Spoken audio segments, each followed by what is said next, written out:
She said, where'd you wanna go? How much you wanna risk? I'm not looking for somebody with some superhuman gifts, some superhero. Salam satu nyali Wani. Salam dulur bonek mania. Saat durungnya dimulai, ayo tekan tombol subscribe di sini rek.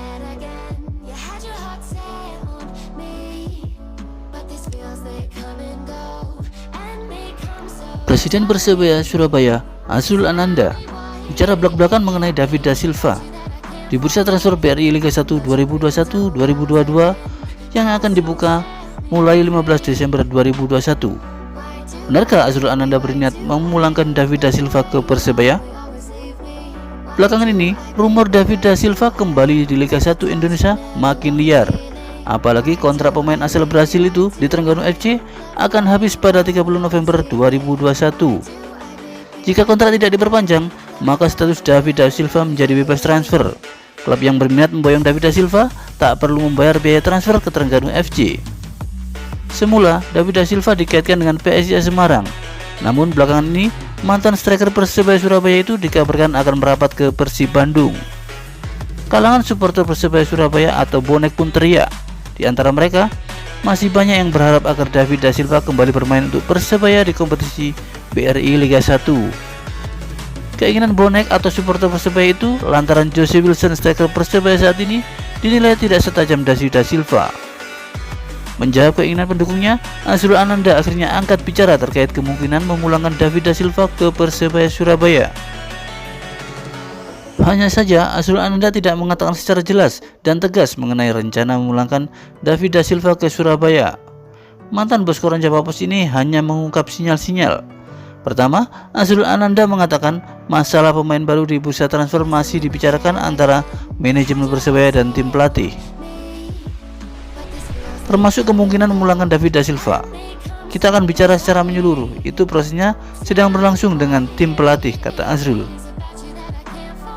Sinyal kedua, Azrul Ananda bicara soal pemain lokal berbakat yang layak diorbitkan, terutama pemain asli arek-arek Surabaya.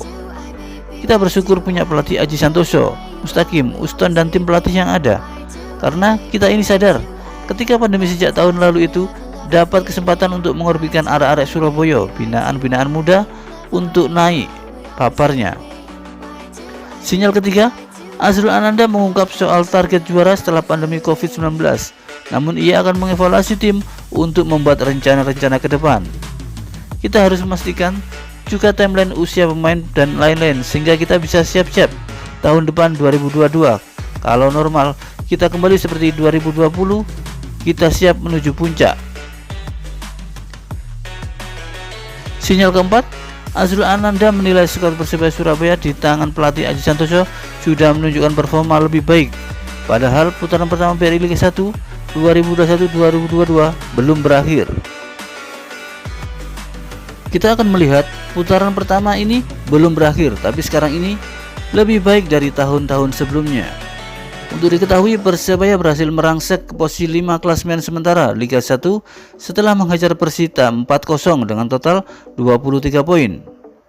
Namun tim berjuluk Bajul Ijo ini sekarang kembali ke peringkat 6 setelah Bali United mengalahkan Persija. Persebaya memiliki potensi memperbaiki peringkat lagi jika mengalahkan Persi Kediri dalam lanjutan BRI Liga 1 yang digelar pada hari Minggu 28 November 2021.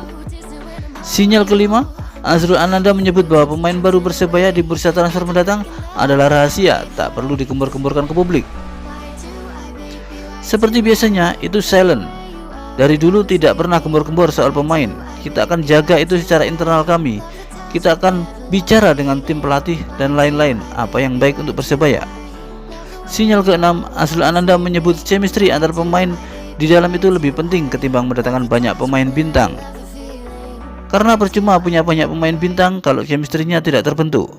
Di Indonesia sudah banyak terbukti mengumpulkan bintang tapi hasilnya tidak lebih baik dari Persebaya. Jelas pria yang mengaku menjadi bonek sejak masih muda ini. Sehingga kita harus memikirkan juga overall chemistry kebutuhan tim Persebaya, lanjut Azrul. Sinyal ketujuh, Azrul Ananda memikirkan mengenai masa depan Persebaya, bukan hanya untuk kebutuhan dan kepentingan saat ini, tapi ia melihat tahun berikutnya akan seperti apa. Sekali lagi, institusi profesional itu tidak bisa melihat jangka pendek dan terbuai oleh masa lalu. Kita harus selalu melihat ke depan, potensi ke depan, dan peluang ke depan, pungkas Azrul. Sekedar mengingatkan, David da Silva selama bergabung dengan Persebaya Surabaya di musim 2018 hingga 2021 memang menjadi pemain yang haus gol. Terbukti dari 42 pertandingan yang dijalani, David da Silva mencetakkan 35 gol dan 6 assist. Namun, performa David da Silva menurun saat Terengganu FC. Dari 15 pertandingan yang dijalani Liga Super Malaysia, David da Silva hanya mencetak 7 gol dan 1 assist.